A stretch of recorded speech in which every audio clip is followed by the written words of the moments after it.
What's going on, my G's? Ben Macaulay here, and today we're going to do the beat breakdown for Service. Now, Service is the first track from the Project Atmos EP. Again, massive shout out to everybody streaming Project Atmos. Like, we've passed 100k streams on Audio Bank alone. That's amazing. So yeah, man, thank you to everybody streaming the EP. Yeah, listen, it's been amazing. I also played at Obi's house on Monday and it was sick. The feedback was amazing, right? So you guys keep streaming. We have to get to like 1 billion views. 1 billion streams. All right, so let's do this. Let's keep streaming. Thank you, man. That's it. I just say.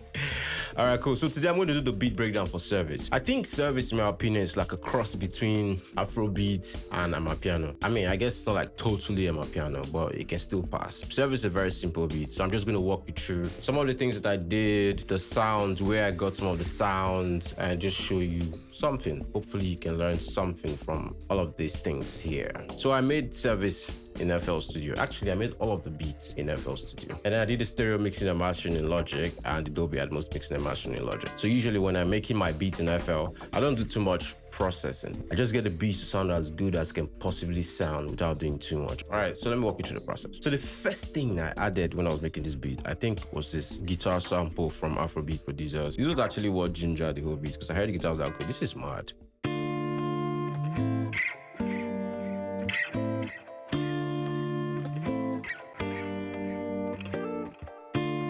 Right. So very sweet guitar loop, okay? And then the next thing I did, obviously, was find the chord progression. So this is a chord progression. This grand piano from Analog Lab. That's what I'm using to play the chords. And I just did a bit of turning the chords into melodies, right?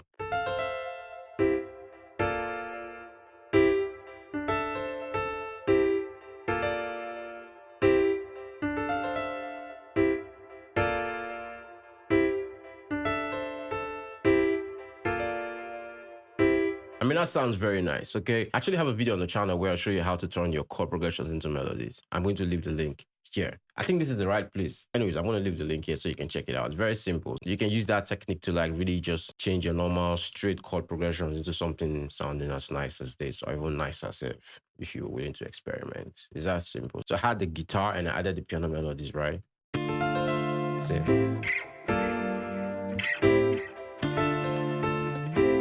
Very nice. And all of this here, I'm actually sending to my instrument bus, which is basically my melody bus, right? So I'm doing a little bit of compression with the Fab Filter Pro C2. And then I'm also sending the instruments or my melodies to my delay and reverb bus, right? For the reverb, what I'm using is this Valhalla Supermassive. This is my favorite preset here, by the way, this 80s space verb. I just dropped the mix down to like 30%. I set the feedback at 85%. Always sounds good on anything. And I'm using the Fab Filter Pro EQ to cut off the low frequencies from the reverb, right? So yeah, the delay, I'm using Comeback Kit. This is my favorite all-time delay for everything. Instrument, vocals, yeah, this is what I use, right? So I'm just doing a simple quarter note delay, set to straight, feedback is 30. That's it, nothing much is happening here. And then again, the same thing, EQ to remove the low frequencies from the delay. So that's that, so.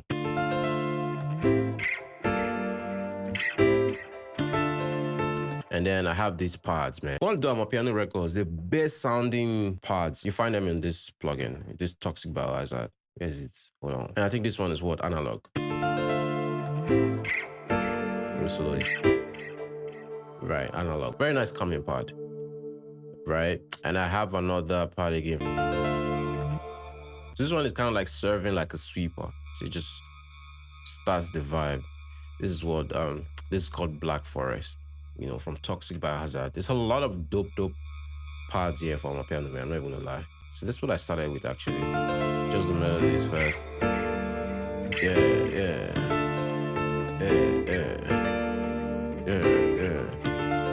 So I have these two sounds that I muted, right? I actually added them initially, but then I just figured they don't work, so I just took them out. My philosophy when I'm making beat is less is more, right? So I always try to like do the most with the least, if that makes any sense. Let's see what that was. Yeah. This is Diablo T from GMS. This is like a very popular piano synth bass. But for this song, I felt like it wasn't needed. I think there's some that bass as well. This one's from Toxic Biohazard. It's called Hard. Why is it not playing? Hold on. Yeah. I mean, it was giving me a whole different vibe. So I just took it out because I wanted it to be simple, right? I wanted the song to be very, very simple, but very straight to the point. So I have another part here for this part. Let's see, what's this? Yeah, this is the one that I made to Rise in the Dolby Atmos mix. If you listen to it on Apple Music, you hear it. This is what? Stereo TOTC, stereo TOTC. Right, and that's for the kind of like the pre-hook into the chorus part. And this is where I also have my liquid state bass. This is a very popular Amapiano bass. So this bass is from Harmless, liquid state Go. There's another popular Amapiano bass in this plugin as well. That's liquid state 2. Okay. Yeah. It's mad. Listen, man, you can literally make very, very dope Amapiano beats with this bass. Just combine that with the log drum, you're good. But I'm using the liquid state one. Right, because I want it to be a bit subtle for the record. And then what else do we have here?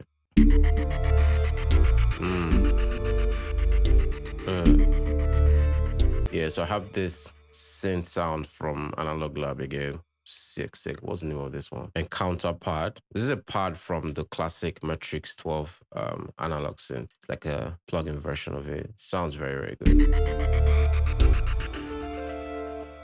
Yeah.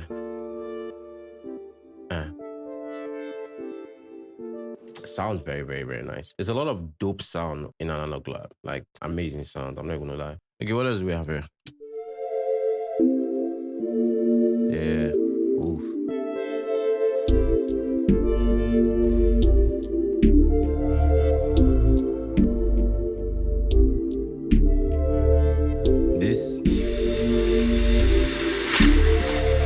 It's actually one of my favorite sounds in this whole beat. So this is Hollow from Analog Lab. You can hear it's very, very calming. This is actually one of my favorite, melodies or sound in this beat because I feel like it really, really brings out the emotions, right? Like, listen. Let me take it off. Sounds nice. Once you put it back in, check.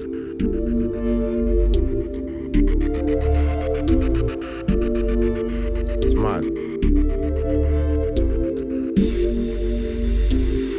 All I'm just doing is just using the same piano melody that I played on all of these other parts, just to keep the melody constant throughout the beat. But obviously, I'm changing the sound, right? So it feels very familiar. It just feels like you're going on a nice trip. It's very easy. I think I make this beat in less than 15 minutes, actually. Like I said, I try to do the most with less, right? So it's like less is more. I'm not saying don't make complicated beats. When you need to be complicated, be complicated. But if you ask me, man, all of the big songs have very simple beats. Do you understand? Just have a melody that is catchy and just keep changing your sound to just keep it like fresh throughout the music or throughout the beat. Do you understand?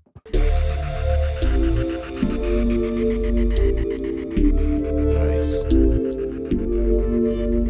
And the drum pattern for this beat is actually very simple. What I'm doing here is a very, very chill Amapiano rhythm, right? Yeah.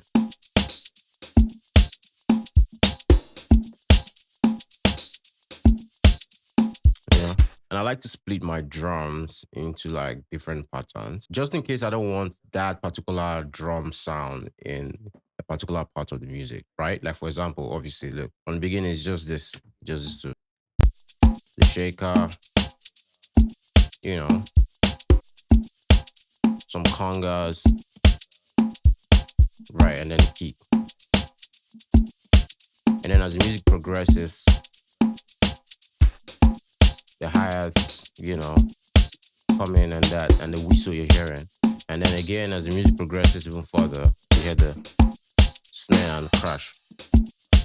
Right. If you have all of them in one pattern, you can't do that. The first pattern, let's look at that. What we have is just the kick, right? And in the second pattern, that's where I put up my congas. So let's listen to that, right? Simple. And then on my third pattern, I have all of my hi-hats. Not all, but some of the hi-hats. Right. Right. And then I think on the fourth pattern, I have the remaining hi-hats. Because I use like 3, 4, 5, 6, 7, 8 hi-hats. Hi-hats always gives my piano drums very nice rhythm. Do you understand? Like, right.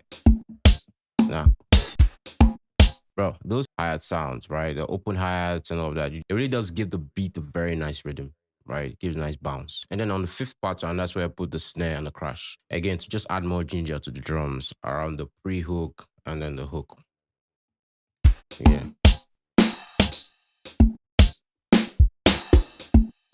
Right. Yeah, that's that popular Amapiano snare. Very easy to make. I'm going to leave a link here as well because I have a video I made a while ago on how to do this. It's actually very, very simple. What else do we have here? Oh yeah, and then shakers, right? I'm using 2 shakers for this beat. I'm using this one, right? And then I have this guy. I'm combining both of them. And then there's also something I like to do with my shakers. I like to use kickstart to create like this side chain effect. I do it a lot. In fact, I'm sure in the last beat breakdown I did, I pointed out. It just gives your shaker that extra bounce. Like you just hear. Let me take it out. I mean, it's nice, yeah, but I want that swing that this sidechain effect kind of creates. Just a little bit. It's subtle, but it's very effective, in my opinion. Like I said, I'm combining the 2 shakers, right? I love the groove that both of them created together. This is just one. You know, just a little bit more.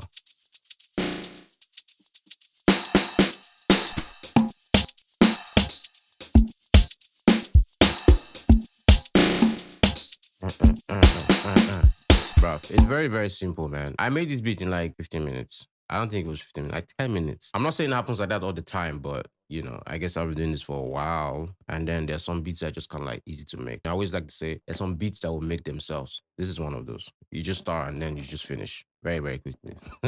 So let's look at the log drums real quick. Yo.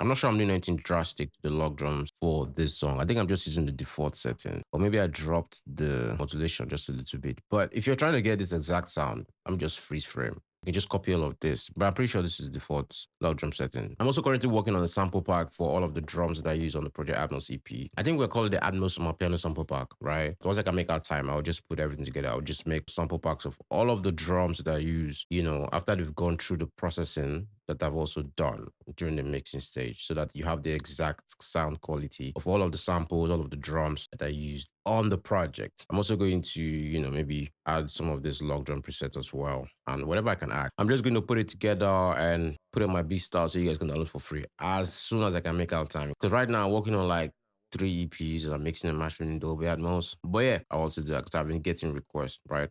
I can't wait to do that. So this is the log drum. Yeah.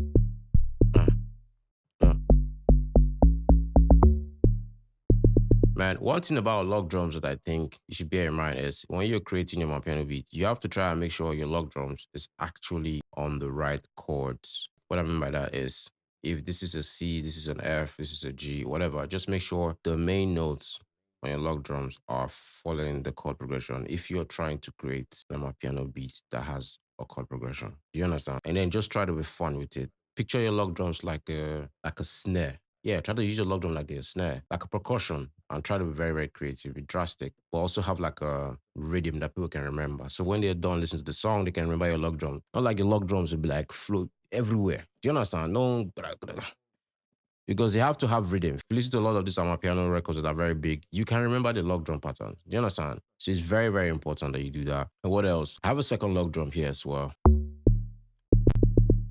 Yeah.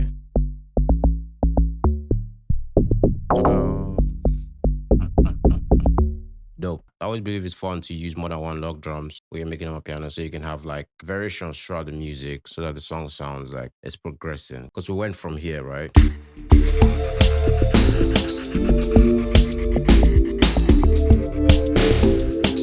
Right to this side then.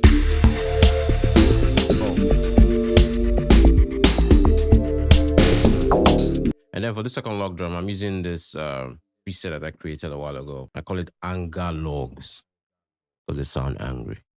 Duh. right? I just did some adjustment on the amplitude and modulation. So if you want that sound, I guess you can just copy this. When the Atmos Amapiano pack drops, I'm going to obviously add this preset to the pack as well. What else do we have here?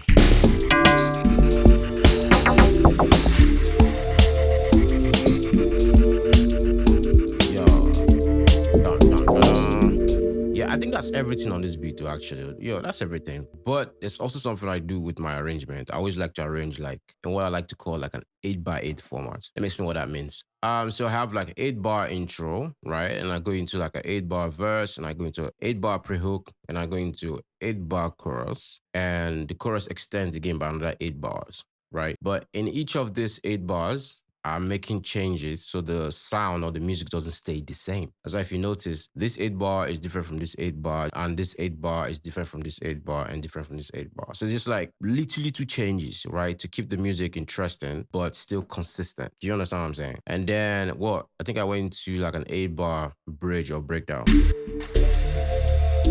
Again, still different, right?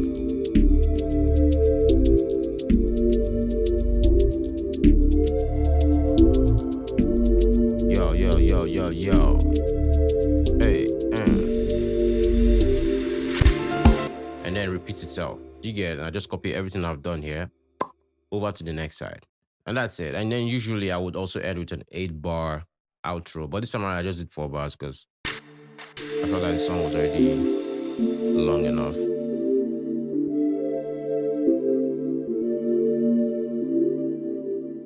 Nice. And that leaves us at 3 minutes. That's it. Arrangement is very simple, especially if you're using that 8x8 formula. Just make sure you have 8-bar intro, 8-bar verse, 8-bar pre-hook, 8-bar chorus. If you want to extend the chorus again, extend by another 8-bar, but always make sure each of those 8-bar sections are differentiated by just 1 or 2 things. Maybe you add an instrument, maybe you take out, but just make sure they're like different. You get it? It's actually quite simple when you work with that mindset. So that's it. That's all that's in this beat. Like I said, when I'm working, when I'm making music, I like to be very simple. Simplicity, in my opinion, works all the time. And again, there are some beats I believe just kind of makes themselves. This is one of those beats because it didn't take me like 15 minutes to make this. So that's all for now. If you like this content, make sure you leave me a thumbs up. And then if you have tips, production tips that you like to share, drop in the comment section below, right? So let's all learn. Let's all be dope. Do you understand what I'm saying? Share. And if you haven't subscribed, make sure to subscribe and hit the notification bell so you don't miss out on, the next and the next and the next and the next. Because I'm also going to do like, mix breakdown, master breakdown for all of the songs on the EP. I'm just taking a little bit longer right now because I'm working on